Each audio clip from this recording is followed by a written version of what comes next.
pleasure to welcome on longtime friend and former Premier Cricket extraordinaire. He played 290 games. He made 1,230 runs at 14.64 an average. Normally batting at 10. That's better than me, and I batted at 3. He has 2 first 11 50s. He took 397 wickets at 26.85 with 8 Michelle Pfeiffers, including one in a grand final, which he won 10 of. Ladies and gentlemen, Melbourne Cricket Club royalty, Sean Sturrock. Chris Bowen, great to have you here. Thank you, mate. Thanks for joining me, mate. Look, that resume there is arguably the most impressive resume I've seen put together in quite a long time. When I asked you how many flags you won just a moment ago, you literally laughed at me when I said, can I safely say that you won 4 flags? And you said, nah, keep going. 10 flags. Like that's incredible. For someone like myself.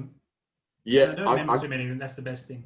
I mean, I can't imagine you would, but I wouldn't know. I've played one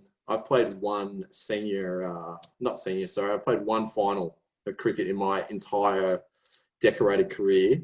I was on 25. Absolutely, it looked like I was heading to a match-winning knock when my batting partner ran over me and we'll come back for 2, and I was stranded.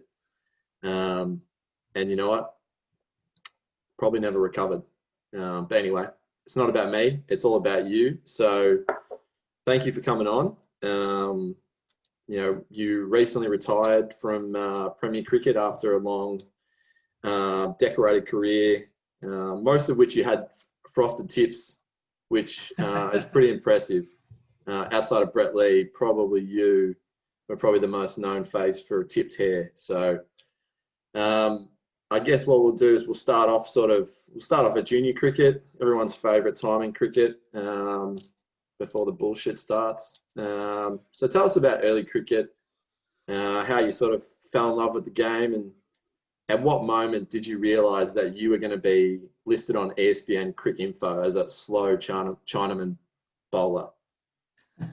I didn't have much choice, really. I think in the birth registry in the newspapers, I think Dad had put down, please welcome Sean Arthur Sturrock, 2 pounds, blah, blah, pencil him in for the 2015 Australian side. So there was no pressure straight off the bat, which was good to know from Bristol. So he was obviously he was a sportsman. I think they gave me cricket bats and balls when I was younger. Played footy and cricket winter and summer, and then got to the stage where I was spending too much time in the ER because I was getting run over in the football field. And I think Dad said, Sean, I think it's time for you to pick a better sport because you're not very good at it. And I said, oh, what about cricket? And he said, you can give that a try. And then I think that was under 12s. And then fast forward a couple of years later, I was debuting in a higher grade than Dad ever did at his age. And he was like, well done, mate. Thanks for rubbing that in. So, yeah, that was that. Look, it's funny you mentioned that you getting run over at footy. Your brother, Cameron Crazy, who I've had the pleasure of being around a lot, does like playing footy and has probably been run over a few times, but it doesn't seem to stop him. And it's a true testament that he was able to stick it out, and you probably weren't looking for it, and he sort of just doesn't know when to stop. Yeah, I think he likes contact. I don't like contact. I like to keep all the limbs in check, and yeah, he just likes to rearrange that face a few times, which doesn't bother me because it's something special below that he's got working for him that everyone seems to prefer. So I'll keep my face in one check, thanks. No, look, it's probably I'm very similar to you. I wasn't much of I like to play bruise-free football. We were probably brought up in the wrong time. It was still a very heavy contact game back when we were young.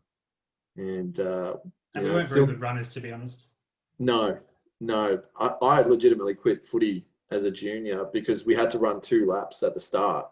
And I used to get the worst chafe ever on those 2 laps. So I'm like, nah, I couldn't do it. So, yeah, footy, no good for both of us. But cricket, thankfully you made the switch.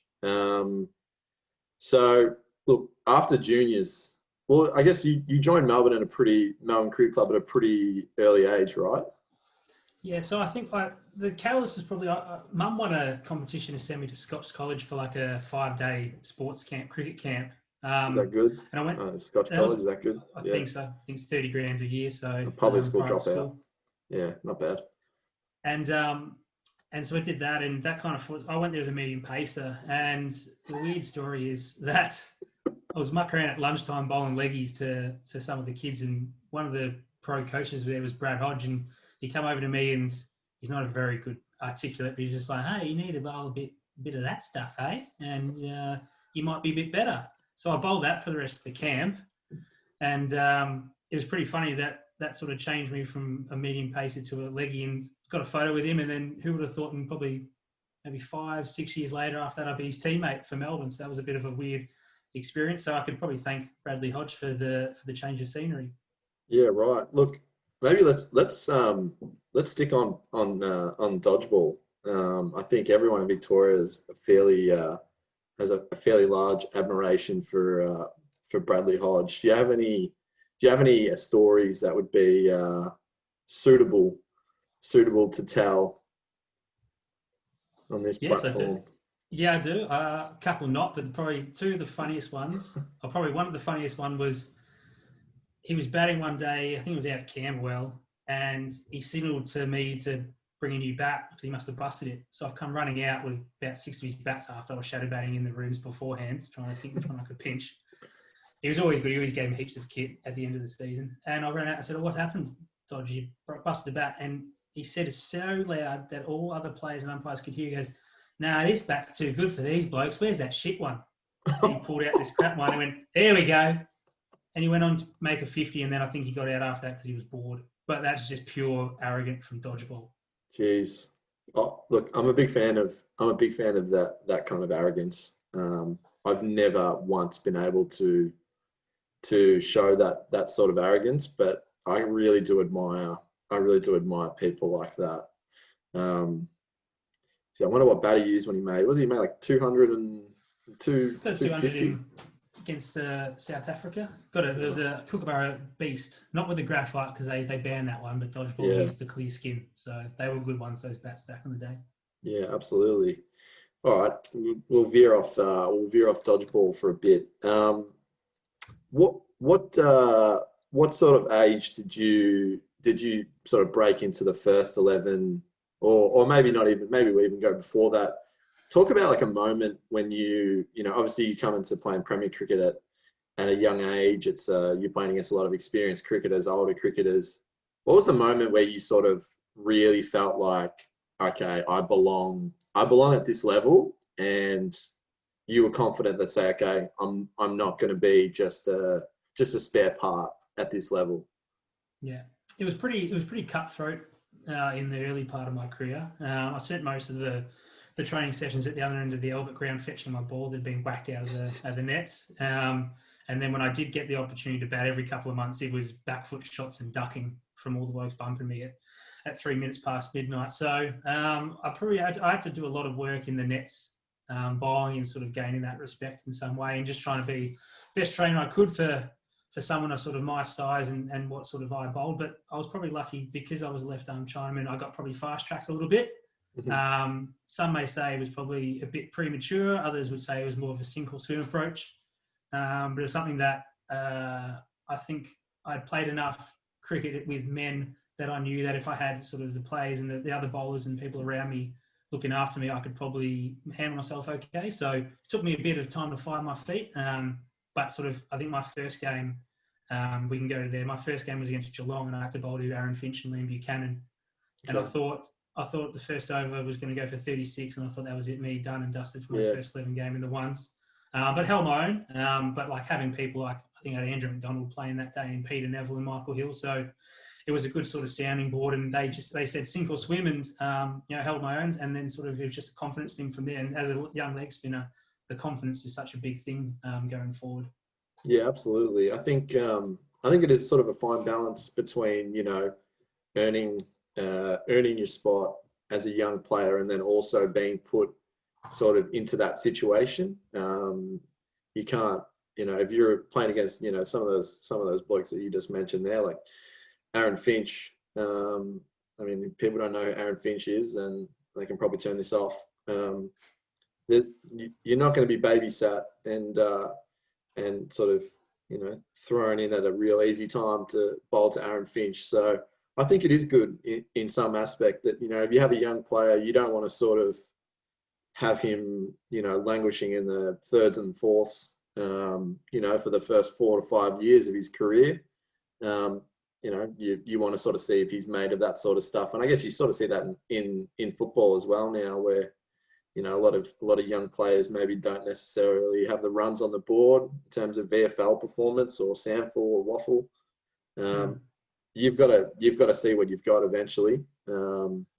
It's a hard thing. It's potential to talent. So you can see talent, you can see potential, but you don't really know what it's going to be like when you put in that pressure situation. So, I mean, to be honest, like I was lucky enough with the games I played, but I always felt uncomfortable playing because you always knew you were one bad game from being dropped again. And I got dropped a lot in my time at Melbourne. But it was I got comfortable being uncomfortable, if that makes sense. Like I knew that I had to play well each game and bowl well, and it might you have to sometimes get a little bit selfish so you could keep yourself in. But that's probably the pressure that with Melbourne for a long time was that many good people knocking on the door behind you that you had to kind of really do that. So I mean, I'd take away all the wickets and that for team wins and that and premiership and that. So that's one of those ones that you go with. But to be with a strong side like that for so long, you're going to get a bit of success. Yeah, exactly. I mean, we're not talking about some park organisation from the middle of country Queensland here. We're talking about Melbourne Cricket Club, and probably one of the most well-known cricket clubs in the world, really. So it's definitely an accomplishment and an achievement in itself to pull on the first 11 cap. So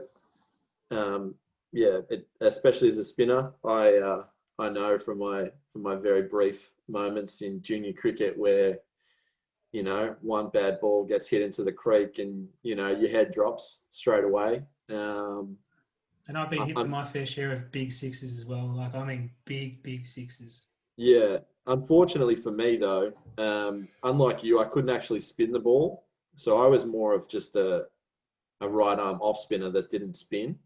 It just Have you heard of the ball that I developed for a long time, which was the low full toss, and that got a lot of my wickets. And what it was because if you impart so much spin, it looks like a full toss to the batsman, but just at the last moment it dips. It hits the toe or the splice, and you get caught or you get a return C and B. So that was one of my aces in the hole when I was under pressure, which is my majority of the time.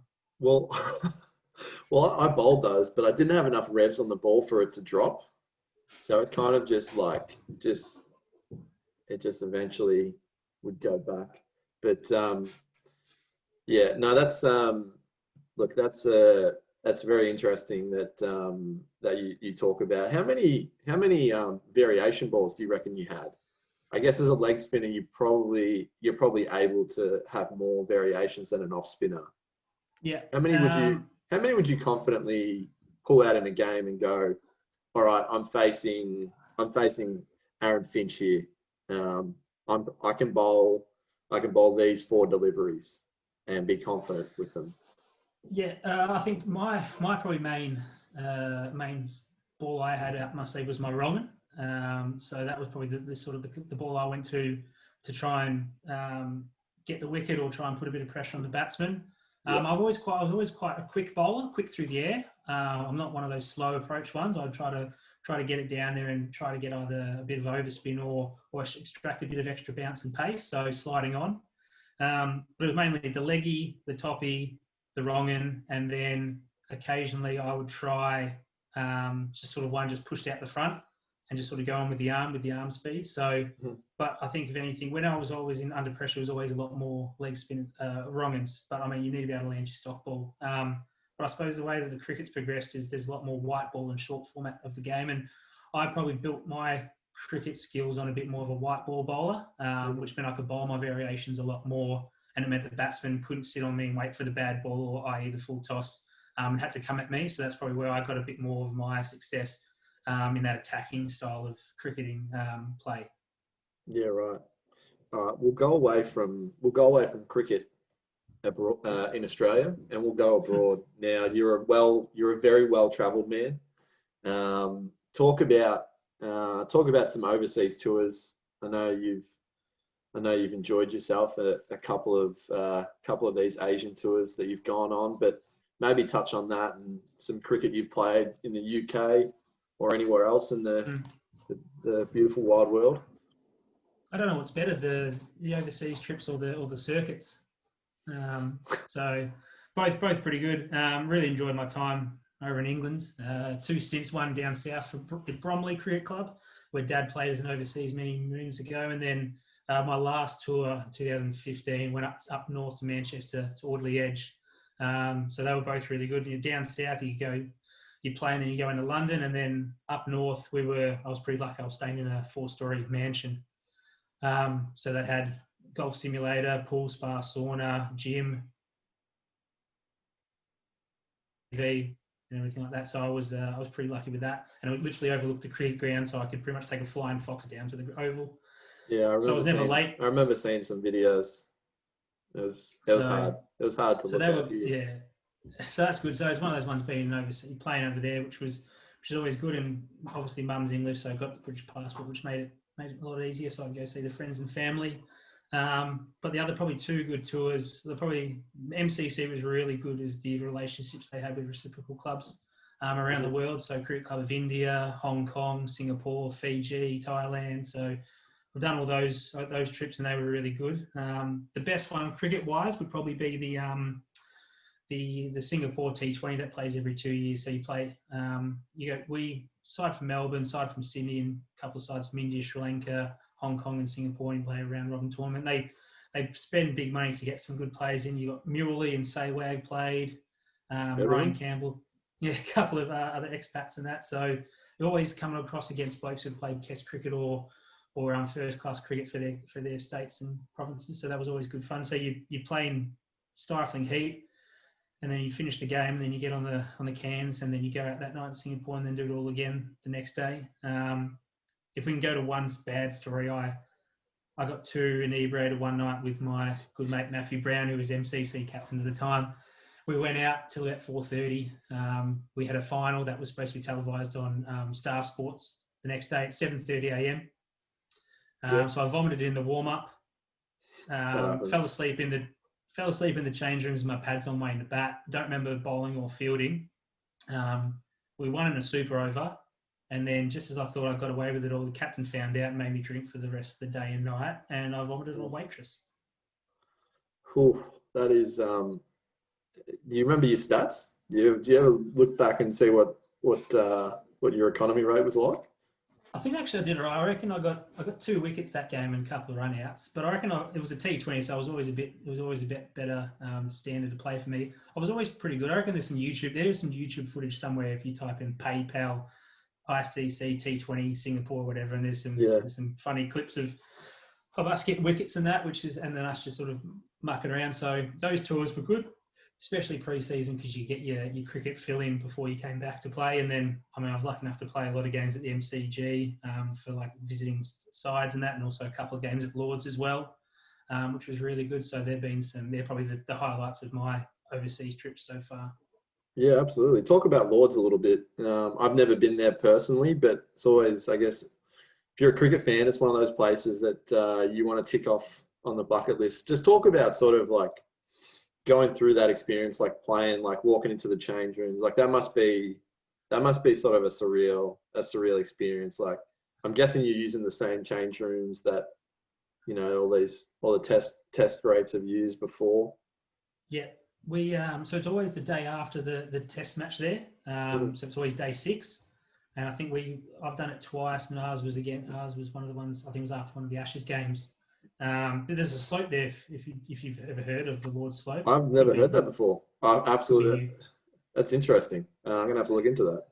So I think we turned up, and we sort of got the cab to the front gate. They let us in, and for a bunch of blokes who were pretty excited about playing at Lords, I reckon no one spoke for about 15 minutes. We all just sort of walked around the place in silence and took photos and soaked it in. And we used the same change rooms as the Aussies did. And, you got to sat on the balcony, went out onto the oval and had a look and did warm-ups in the nursery behind the back. And then ended up playing against Marylebone, which was like the MCC version here. They had a couple of good players, a couple of ex-test players playing for them. I think the 2 times I've played, we've lost. But it's classic male mentality. I did well, but the team lost. So they say, "How'd you go?" I say, "Yeah, got 4 wickets." I had my guy. Yeah. When someone kicks a goal, you walk to the nearest bloke, and you're like, "Why isn't people manning up?" Like, I had my guy. Yeah. What was the wicket looking like? Day 6. Surely you're absolutely chomping at the bit. It'd be looking like rubble out there. Day 6, 2 bat pads, and I'm just aggressive down from the members' end, trying to sweet talk the English umpire who knows sweet fuck all. Excuse my language. Who's just happy to be there. But we always took really good sides. We always took blokes who were playing over at club cricket over there. We always took strong first 11 sides. But I think the 2 sides. I've got a framed photo above me right now of the 2 games and the scorecard. Yeah. So both times we got bowled out for 160 and they passed us 4 down. So. But then it's the after party that everyone wants. You get to sit in the Lord's dining room where those players walk out to bat. When a wickets fell. So that was all the food and drink there was. I couldn't make that in a lifetime. So I think they spent something like 10 grand on 10,000 pounds on cheese alone, and didn't touch the stuff. I just kept pouring out the sherry. Thanks. Just took photos of the cheese. Hey mum, look at this cheese. But that was they go all out, and we reciprocate the same thing when they come and play at the MCG. So it's a good relationship. So I was planning on going over there this year, but COVID hit. So hopefully when everything goes back to normal, we'll head back over there and play another one. So they're probably the Lords and MCG are the 2 favourite grounds I've played at. Yeah, no, I mean it's pretty pretty special experience, which most. Most people growing up in Australia that you're footy mad and then you're cricket mad. So I know just from me personally, an experience like that would have been, out of this world. I'm sort of just, I was sort of just happy to land one on the pitch. So I think Lords was probably a little bit too far away from me, but I did take a pretty good wicket, which you were there for at a Premier Cricket ground, Windy Hill, coming in off the long run. We mentioned him before, Miffy. Miffy got skittled by the big Sea Bowen Express. Probably my finest cricket moment. Do we want to talk about the other game we played together where you dropped a catch off me? Yeah. At Heidelberg. Yeah, look, that's actually that's actually a pretty good story. So growing up, I played cricket at Lowell Plenty in the Diamond Valley, where I'm pretty well known. Obviously, local. If you look at Eltham's Wikipedia page, you'll notice I'm on top of Peter Hellier, notable residents. But I went away from Lowell Plenty for political reasons for a few years, and went to Heidelberg West, and those two decided to play a T20, and I wanted to win that more than anything. And I was like, all right, who can I get to come down to this level to help us win? And you answered the call, and unfortunately, I dropped a catch on the boundary in front of all my mates from the club. And look, that moment I think it's probably better that I didn't catch it, because if I did catch it, we'd be like, hey, sick, like bowled Sturrock, caught Bowen, like that's pretty cool. But it's more like, you can sort of just like, whose shout is it? Oh, you remember when you dropped that catch? It's probably your shout again. But I'm back at Lowell Plenty now, so the announcement hasn't been made, so we can use this platform. Has it hit socials yet? Okay. No, it hasn't hit the socials yet. Club coach, new club coach, I'm not going to name, If he watches this, he'll know I'm talking about him. Hasn't made a social media post yet for me, so I'm guessing that'll come sometime soon. Who knows? Not sure what they're waiting on. Maybe the list of achievements is too long, because I did play rep 1 year. And you still wear those shorts to training? Oh, you best believe I got a pair of Team Vic shorts, which I didn't earn, but I wear them everywhere. That's the mentality. You know, if you get that sort of gear, you just have to wear it. I'd wear if I played for Melbourne and had that beautiful little baggie, I'd wear that everywhere. Oh, mine's seen better days. Mine's got cuts and rips in it, so it was always good if you threw it to an umpire who's new and you showed him the sun-kissed hoops, and one hit the pad that was sliding down leg, and you gave him the look. That finger was going up. That finger was going up. They go, he must, if he's playing a lot of cricket and he's appealing for that, he must know what's going on. I mean, I don't even know the LBW law. Look how weathered the hat is. He's been playing cricket for years. He wouldn't waste his time with an appeal, with a bad appeal. Got to get first name basis for the umpire. So I think my old captain coach Adam Dale was very good at that. Would know first name basis and umpires, and he'd get an LB that was probably out, and everyone would go up and he wouldn't appeal, and the umpire would, and he'd walk past and go, "I'll only appeal if it's out. I don't think that was doing anything." Oh, okay. And then the next one, he'd inside edge it, and Adam would go up or go down on one knee, and the umpire's finger would come up as quick as a flash. And it's up before he's even down on his knee. Yeah. No, that's call, Stuart. That's it. That's local knowledge. Or you even go past him, even when you do appeal, you're like, oh, that was a bit high. You know, like, just reinforce them, make them feel good. One quick question about the baggie. Now, Steve Waugh is very famous for having a pretty worn out baggy green, and didn't want to change it, but I think in the end he had to. Have you had the same one your whole career, or did you have to change it? Because I would be in the Steve Waugh side. I wouldn't want to change it. I would only want the one.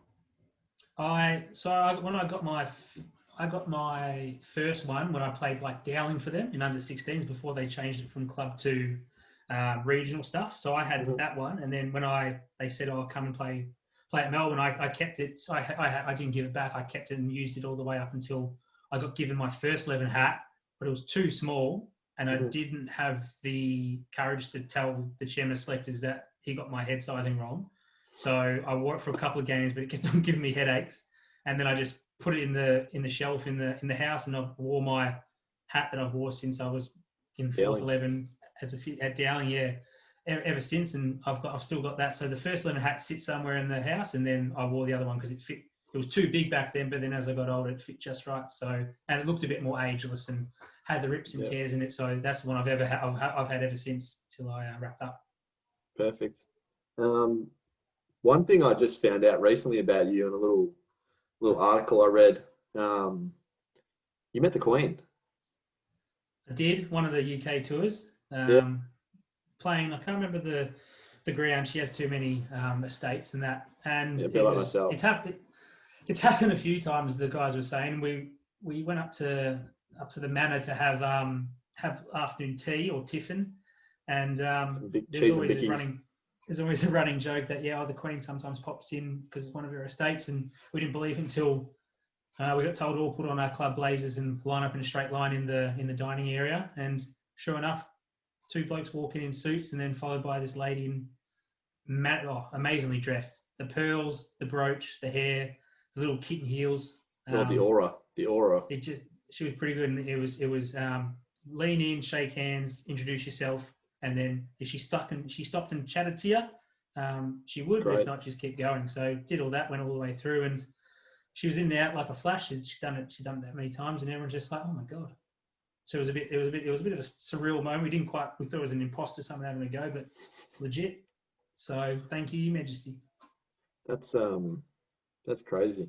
How many like random events like that do you reckon she's been across her entire life? Like she must get over that. She must just want to like walk through a room and be like, "What's happening, boys?" Grab a couple of bickies, maybe grab some tea, and just head off, jump on the couch. Like it has to be tiring. She must have thought we were like a bunch of underprivileged kids just looking at us. She's like, oh, okay, so which one's, is this Make-A-Wish or Star Foundation? Which one's dying? You know, and the group we took over was characters all from different walks of life. We had Alex Keith, ex-cricketer, you know, current AFL player. He was our captain at the time, and he's a silver tongue. He spoke well to her. So, yeah, she just must have been like, oh, where's Philip? Get the car, or get the Rolls Royce. Let's get out of here. Let's go back to Buckingham Palace. I've had enough of seeing these C grade cricketers.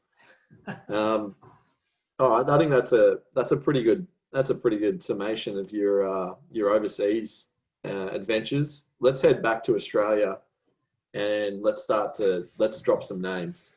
Now you're a Renegades net bowler, correct? At one point in time, well, yeah, bowler machine bowler, I think they used to call it. Yeah. Do you also have net bowling experience with the national side of our country? I do. It was when there was nothing else better to do around Christmas time. Any touring side, they'd ask if anyone would do, and especially when Brad Hogg was still rolling around, they'd try to get a like for like. So I was always in need. So I've been lucky enough to bowl to pretty much most of the best. I remember I bowled to the World 11 many years ago when they played a couple of games out here, and Kevin Peterson sent me to the other end of Junction Oval, having fun. I remember watching Shoaib Akhtar run in and just try and kill people as well. That was good fun. What else we had? I bowled to Michael Clark once, and he decided to face me without pads, and did it so well that it was demoralising. That's tough. Yeah, that's hard to come back from that. But the best one for net bowling is probably got to bowl to Sachin. And tried everything.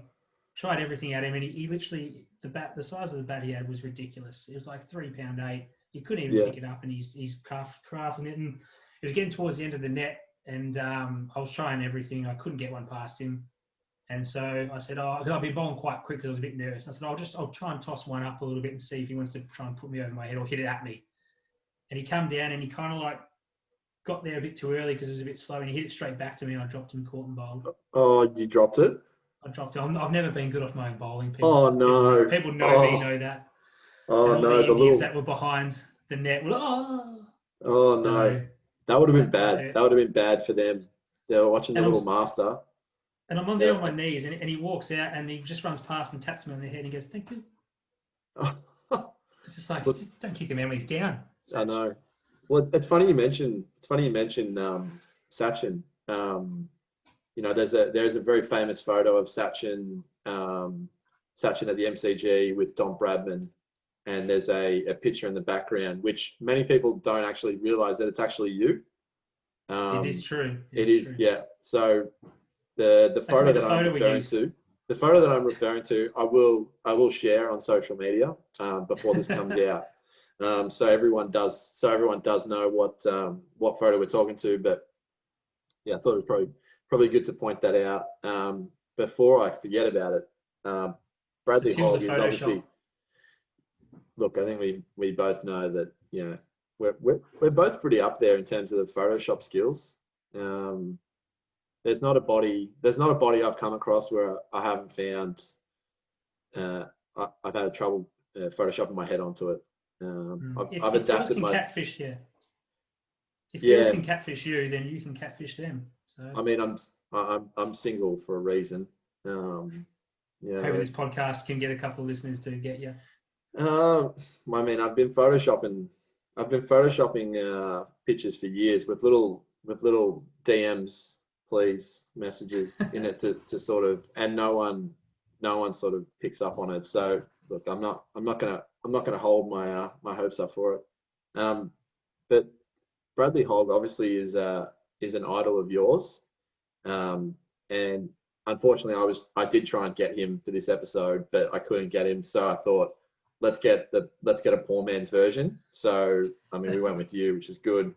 But I mean, outside of him, who did you sort of like look up to when you were a kid or when you were sort of starting out? I'm guessing you weren't have the you weren't sort of going, all right, Premier Cricket first, that's it for me. You probably had aspirations to go higher. So maybe some influences or, players you looked up to, modeled your bowling after, or your batting even. Well, I mean, Hoggy is good, but we can't forget the number one, the God, the one who I wish I had his aftershave right now, SKW Warren. Oh, yeah. No, So I'm lucky. Yeah, he was the reason why. And I'm very lucky that I got to have a couple of net sessions with him when I was coming through the system with all the Vic underage stuff. So we had a net session at the G. He was an hour late. He turned up, smelt the smoke, shook my hand, and he was like, "Spin bowling's effing hard, but it's effing rewarding. Let's go see what you can do." Went down the nets, bowled for a bit to a couple of the Vic batsmen. He said, "Do this, do that." I did this, I did that. It worked. And then he was like, chat. And then he goes, "Oh, I want you to try and do this." And he ran in and he picked up a ball and he hadn't even rolled the arm over. And I think he was bowling to one of the Vic players who were bowling to, I think it was Rob Quiney or something like that. And he ran in and bowled to him and delivered the best leg break and knocked him over through the gate without even warming up. And I was just like, you can't. Like and then what? you said, do that. So did that. We shared some stuff and it was good from him. And then he drove off in his personalised Merc. And I was just like, wow, I've been touched by God. That is the God right there. The toughest thing in my life right now is me trying to figure out what fragrance I want. Is the VB fragrance or the SK fragrance. So I still haven't made up my mind. Maybe one or the other can jump on as a sponsor for the podcast. Father's Day is close. It might be the chance. If anyone at Victoria Bitter or Shane Warne's people want to reach out, then we can do that. But is there anyone other than Bradley and SK that sort of I guess maybe someone who's a big influence on you on your playing career, like someone you played with. You've mentioned Adam Dale, who's a long time club legend from Melbourne. Yeah, I'm probably trying to think. I mean, it was one of those ones. It was a hard one when you come to Melbourne. They've got a coach for everything. So they've got a batting coach for the batters. They've got a fast bowling coach, got a fielding coach, development coach. They didn't really have a spinning coach. One of the guys who took me under my wing was a guy who played a lot of cricket for Melbourne, Justin Graham. He was an off spinning all rounder, and he really sort of helped me a lot while he was still playing, and he was playing ones and twos when I was coming through. And he took me under his wing and really sort of fast tracked me and sort of got me up to the standard I needed to. So he was probably someone I spent every second day with at training and games and stuff like that to get the craft going. And he's probably, I still friends with him today. And he's gone on to, he played as well locally and then went back to Premier and coaching that. So he's still someone who put a lot of time and effort into me when I was coming through, and which probably made me a better person for that. And eventually come to the sides where I got to the level to play ones, and I thank him for that. Perfect. A really good way to segue into that. You sort of just mentioned there that he went on to play local cricket. Obviously, the reason why we've got you on is because you decided to pull the curtains onto your decorated Premier Cricket career, and you've decided to head back to play for Williamstown. I know that was something that you spoke about, when we were at school together, that you wanted to do that eventually. Maybe just touch on that club and sort of the decision and why it was important to you to stay in the game at some level. Yeah, I always said I was going to go back to Williamstown once I finished Premier Cricket or played at the highest I could. It was my junior club and I played my Hat Shield there. Dad's a life member. And anytime there was T20 competitions or games where they needed a marquee player, they always reached out to me. So I played a couple of years ago and we won the T20 comp for Williamstown, which was good. So another flag. So that was good. So it was a nice sort of segue into coming back home to an extent and doing the right thing. And so signed up with them. Unfortunately, can't do anything at the moment. but they've been good. So we're sort of waiting for COVID to lift and get into that. But it's just one of those ones where, I've still got blokes I played under 14s with that are still playing there. So it's going back. I never feel like I'm a new person or there's no one I don't know there, which is the signs of a good successful club. And they were the premiers last year in the subbies. So hopefully we can bring some more success. Yeah, no, I guess that's a really good thing to mention. That a lot of the times, especially someone like yourself who goes on to play cricket at a higher level than most, you lose those people that you play junior cricket with, which they're the most enjoyable days of your cricket career. Like, there's no pressure. It's just you and your mates having fun. I have not played serious cricket, actually, probably ever. But this year I signed on to go back to to play at Lowell Point, as I mentioned, because there's a lot of kids, not kids now, but a lot of guys that I played my juniors with, who are all going back, and it's a really good feeling.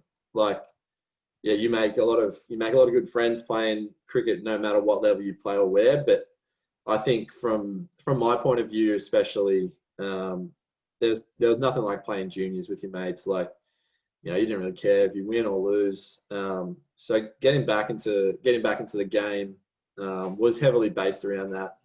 So it is good to see that that you get to do that as well, and hopefully we can have somewhat of a season this year. And that's what you remember. You remember. You don't remember. You remember certain games, and you don't definitely remember training and fitness sessions and stuff like that. You remember being in the rooms with all your mates at the end of the day, whether it's a softie or a green hand grenade, and talking about the game and ribbing each other. And that's the stuff that I'll probably miss at the MCC. But same thing, a new club, new people to have that experience with. So that's going to be exciting. Yeah, absolutely. It is one of those. It is, I guess, sad in a way. You spend so many years and around most of these guys that you sort of don't want it to end. But I think that's probably a good way to jump into now. What you're doing now? You've made absolute waves. I went out and grabbed the Northgate leader the other day and just sort of, checked my mailbox, said hello to the neighbours, and opened it up. And page 6, there was a big spread from table tennis, Victoria. They're sort of saying, like, look at what we've landed. So let's hear what you're doing now, and let's give table tennis a little bit of love. Oh, they're probably going to hate me for that. So I mean, lucky enough, got that job at the start of the year, and when the whole world turned to crap, luckily we still got to keep working. So it's one of those ones where we're trying to just make table tennis a bit more of an accessible sport and a bit more, it's a low cost, low impact sport, and it is an Olympic sport. Who would have thunk it?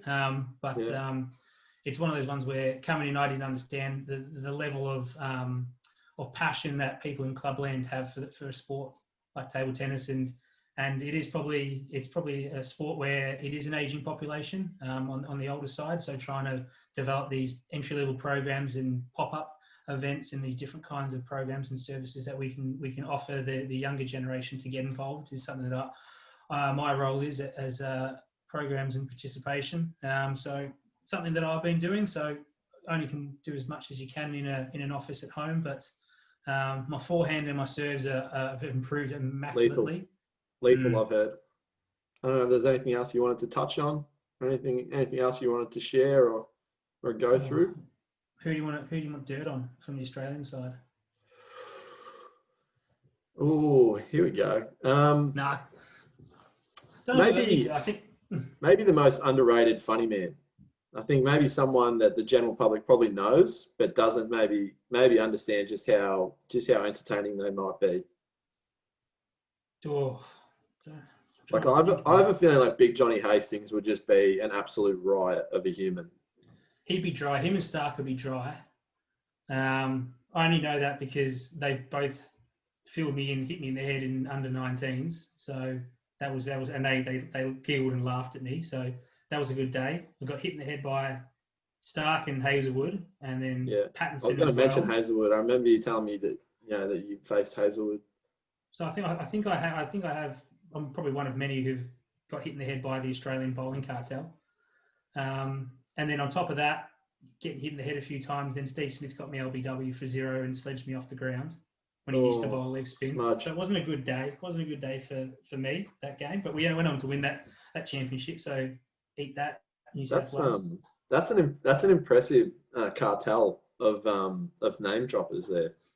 I'm constantly reminded about my early Steve Smith career opinions, where I was pretty adamant that he was not going to amount to a lot as a cricketer, and I think he's probably won that battle. I don't think he sits in his Bondi mansion with his, looking at his koala stock going, I really proved Chris Bowen wrong. But I like to think that I did have some a little bit of motivation, gave him a little bit more motivation to sort of just take his career to the next echelon. He was a freak. That 19s carnival that we won, he was a freak, and everyone knew it. But we ended up winning with a couple of good players, and New South Wales had a star-studded lineup. But the best thing, probably the highlight of that tour for me down in Hobart, was not going to the casino every night and just sitting on the blackjack tables with every other player from all the other states. Was playing against ACT and facing Nathan Lyon having hair. Oh, that would rattle me. That would do more than the Dushra. Just like that would amazing. He could bowl a stock off spin and I'd look at his hair, I'd be done. We didn't know him from Barra Soap. It wasn't until like years back that you go through the records and you're like, hang on a sec, was that little skinny fella with a tuft of hair? Was that Nathan Lyon? Was that him? So there's some big ones. Stoinis was still playing. Stoinis still was the same size he was back then. Yeah. An absolute unit. Someone who probably is a little bit bigger than yourself. Just a little bit. I mean, I've similar chest size. Yeah. No, look, I think we'll wrap it up there. Thank you very much, mate, for coming on. Congrats on a incredible Premier Cricket career. There'll be plenty more years of cricket, hopefully, for you. Maybe a couple more flags to finish off. Maybe you can get 20, 25. But yeah, no, thank you again for coming on, and all the best and stay safe. Pleasure. Thanks, Chris.